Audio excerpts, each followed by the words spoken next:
Hello and welcome back to our channel. So today in this video we are going to discuss about how you can change currency in MyEther Wallet. So without wasting much of our time, let's get straight into our video. So first and foremost, to change currency in your Ether wallet, you need to tap open your Mu wallet.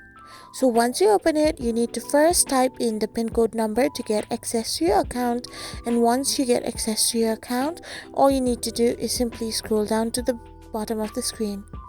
There you can find the settings and support. Simply tap on it, and there you can find the currency option.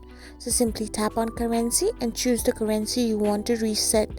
So simply choose it and hit the restart button. Then you need to type in the pin code again.